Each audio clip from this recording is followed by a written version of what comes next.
Friends, कैसा आप लोग। फ्रेंड्स, आज इस वीडियो में बात करेंगे आईआरसीटीसी के बारे में। देखिए, आईआरसीटीसी के स्टॉक को लेकर बहुत सारे इन्वेस्टर्स जो कंफ्यूज हो गए हैं, क्योंकि एक दिन पहले कंपनी के क्वार्टर वन नंबर्स आए थे और क्वार्टर वन नंबर्स में ज़बरदस्त ग्रोथ हमें देखने को मिली थी। कंपनी के रेवेन्यू को देख लीजिए, कंपनी के प्रॉफिट को देख लीजिए, दोनों जगह ज़बरदस्त ग्रोथ देखने को मिली। लेकिन आज मार्केट ओपन होते ही क्या हुआ, स्टॉक में नेगेटिव रिटर्न्स देखने को मिल रहे हैं। तो ये किसी ने भी एक्सपेक्ट नहीं किया था। सब ये सोच रहे थे कि बढ़िया तेजी इसमें बनेगी, लेकिन मार्केट ओपन होते ही हुआ इसका बिल्कुल उल्टा। मार्केट में हमें नेगेटिव रिटर्न्स इस स्टॉक में देखने को मिल रहे हैं। कंपनी का प्राइस अब आपको 668 रुपए के आसपास आता हुआ दिखाई दे रहा है। तो चलिए बात करेंगे कि आखिर आईआरसीटीसी में ऐसा क्या हुआ जिसके बाद कंपनी के इतने अच्छे नंबर्स आए हैं, उसके बाद भी कंपनी में नेगेटिव रिटर्न्स हमें आज की डेट में दिखाई दे रहे हैं। पिछले कुछ दिनों की बात करेंगे तो पिछले 5 दिन में 3% के पॉजिटिव रिटर्न्स हमें स्टॉक में दिखाई दे रहे हैं। 1 मंथ की बात करें तो 1 मंथ में स्टॉक 12 से 13% हमें पॉजिटिव यहाँ पर दिखाई देता है। 6 मंथ की बात करेंगे तो 6 महीने के टाइम पीरियड पर स्टॉक अभी भी आपको लगभग 20% नेगेटिव दिखाई दे रहा है। तो 6 महीने के टाइम पीरियड पर अभी भी स्टॉक में काफ़ी बड़ी गिरावट यहाँ पर देखने को मिल रही है। 1 साल के टाइम पीरियड पर स्टॉक में आपको 30% के पॉजिटिव रिटर्न्स देखने को मिल जाते हैं। जब हम बात करते हैं लॉन्गर पीरियड की, यानी कि 5 साल की, तो वहाँ पर कंपनी ने काफ़ी बढ़िया रिटर्न्स अपने इन्वेस्टर्स को निकाल कर दिए हैं। 300% से ज़्यादा के पॉजिटिव रिटर्न्स हमें स्टॉक में 5 साल के टाइम पीरियड पर दिखाई दे जाते हैं।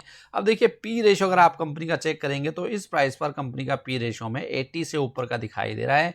तो कहीं ना कहीं पी रेशो के हिसाब से स्टॉक ये हमेशा से ही महंगा रहता है। ऐसा नहीं है कि अभी कुछ दिनों पहले ही महंगा हुआ है, हमेशा से पी रेशो के ऊपर देखेंगे आप, स्टॉक आपको महंगा ही दिखाई देगा। तो चलिए सबसे पहले बात कर लेते हैं कि आखिर कंपनी के क्वार्टर वन नंबर्स कैसे रहे और उसके बाद आज कंपनी के शेयर प्राइस में गिरावट हमें क्यों देखने को मिल रही है और आगे भी आपको आईआरसीटीसी में क्या करना है, इसकी भी पूरी जानकारी इस वीडियो में आपको मिलने वाली है। तो चलिए सबसे पहले क्वार्टर वन नंबर्स के ऊपर नजर डाल लेते हैं। तो क्वार्टर वन नंबर्स के ऊपर नजर डालेंगे तो जैसे मैंने आपको बताया, कंपनी का नेट प्रॉफिट आप देखिए 200% तक की जंप इसमें देखने को मिल रही है और कंपनी का नेट प्रॉफिट 246 करोड़ पे आसपास पहुंच चुका है। रेवेन्यू की बात करें तो रेवेन्यू में भी 250% तक की ग्रोथ हमें यहाँ पर देखने को मिल रही है। अब देखिए, कंपनी का जो नेट प्रॉफिट है, जिसमें आपको बताया कि इसमें लगभग 200%, 198% तक का जंप इसमें देखने को मिल रहा है और कंपनी का नेट प्रॉफिट अब 245 करोड़ रुपए पर आ चुका है। अगर बात की जाए पिछले साल इसी क्वार्टर की, तो पिछले साल इसी क्वार्टर में कंपनी का जो नेट प्रॉफिट था वो सिर्फ आपको 82 करोड़ के आसपास का दिखाई देता था। तो वहां से काफी बढ़िया जंप प्रॉफिट में देखने को मिला है।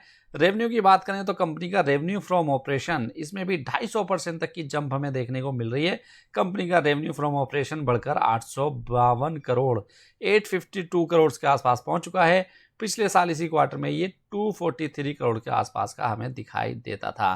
अब कुछ और नंबर्स के ऊपर नजर डालें तो टोटल इनकम कंपनी की बढ़कर 877 करोड़ रुपए पर पहुंच चुकी है।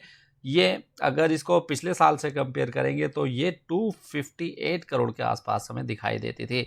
लेकिन आप एक चीज़ यहाँ पर ये चेक कीजिए कि कंपनी के जो टोटल एक्सपेंसेस हैं, इनमें भी काफ़ी बड़ी बढ़त देखने को मिल रही है, क्योंकि ये बढ़कर अब 548 करोड़ रुपए पर पहुंच चुके हैं और 1 साल पहले इसी क्वार्टर में ये 147 करोड़ रुपए पर दिखाई देते थे।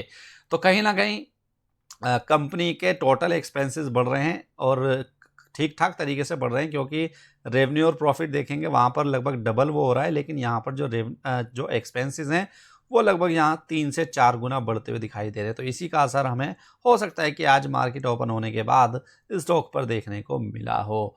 तो ये कुछ नंबर्स हमें देखने को मिल रहे हैं आईआरसीटीसी में। अब बात कर लेते हैं कि आखिर क्वार्टर वन के बाद आपको आईआरसीटीसी में क्या करना है, क्या अभी भी आपको इसमें इन्वेस्टेड रहना है या फिर अपने माल को बेचकर निकल जाए। तो इसके लिए हमें कंपनी की चार्ट को चेक करना होगा और कंपनी की चार्ट अगर आप चेक करेंगे तो यहाँ पर आपको पता लगेगा कि कंपनी के जो अभी प्राइस हमें देखने को मिल रहा है, ये इसके जो इंपॉर्टेंट लेवल्स हैं उनसे ऊपर का प्राइस देखने को मिल जाता है। कौन कौन से इंपॉर्टेंट लेवल हैं? 200 डेज का ईएमए है और दूसरा 50 डेज का ईएमए है। इन दोनों ही प्राइस से ऊपर स्टॉक का प्राइस अभी हमें ट्रेड होता हुआ दिखाई दे रहा है। तो जब भी स्टॉक 200 दिन के मूविंग एवरेज से ऊपर आ जाए तो उसके बाद हम मान के चलते हैं कि इसमें बड़ी तेजी आने वाले कुछ दिनों में बनती हुई दिखाई दे सकती है। तो फिलहाल का जो प्राइस है इसका वो 200 डेज ईएमए से ऊपर हमें दिखाई दे रहा है। साथ में अगर आप आरएसआई की सिचुएशन देखेंगे तो आरएसआई यहाँ पर 69.61, लगभग 70 के आसपास आरएसआई बना हुआ है। तो इसको भी हम बोलेंगे कि यहाँ पर भी जो मोमेंटम है स्ट्रॉन्ग हमें दिखाई दे रहा है और आने वाले दिनों में भी स्टॉक में स्ट्रॉन्ग अपसाइड देखने के चांसेस बनते हुए दिखाई दे रहे हैं। अब बात करते हैं, अगर आपको इन्वेस्ट इसमें करना है तो कौन से लेवल्स पर आपको ध्यान में रखना चाहिए। तो देखिए, अगर आपको इसमें लॉन्ग टर्म इन्वेस्टमेंट करना है तो 200 डेज के ईएमए से जब तक ये स्टॉक ऊपर बना हुआ है, जब तक हम मान के चलेंगे कि स्टॉक में तेजी की संभावना जो है वो बढ़ती हुई दिखाई दे रही है। और 200 डेज का ईएमए कितना बन के आ रहा है, इसको अगर आप चेक करें तो 200 डेज का जो ईएमए है वो है 660 के आसपास का, और कंपनी का प्राइस अभी 668 के आसपास चल रहा है। तो 660 के बहुत ही करीब है ये। जब तक 660 से ऊपर बना हुआ है, जब तक मुझे लगता है कि बढ़िया तेजी इसमें आने वाले कुछ दिनों तक बनने के चांसेस बनते हुए दिखाई देंगे। अगर आपने इन्वेस्ट कर रखा है या फिर ट्रेडिंग पर्पज से स्टॉक ले रखा है तो स्टॉप लॉस आपको जो मेंटेन करना है वो करना है 630 रुपये के प्राइस का, यानी कि जो 50 डेज का मूविंग एवरेज है, जो ईएमए है, उसको आप अपने स्टॉप लॉस की तरह यूज़ कर सकते हैं। यानी कि अगर 50 डेज ईएमए से नीचे स्टॉक क्लोजिंग दे देता है तो उसके बाद आपको एग्जिट कर लेना चाहिए, क्योंकि उसके बाद इसमें और भी गिरावट के चांसेस बन जाएंगे। तो 2 लेवल्स मैंने आपको बता दिए हैं। 660 से जब तक ये ऊपर बना हुआ है, जब तक बढ़िया तेजी के चांसेस इसमें बनते हुए दिखाई दे रहे हैं। अगर स्टॉक आपको 630 से नीचे क्लोजिंग दे दे तो फिर आपको अपने स्टॉक में से एग्जिट कर लेना चाहिए। वहां पर आप अपने लॉस को बुक करके इसमें एग्जिट कर जाएं, क्योंकि उसके बाद बड़ी तेजी जब भी बनेगी जब इन दोनों इंपॉर्टेंट लेवल से स्टॉक दोबारा से ऊपर आएगा।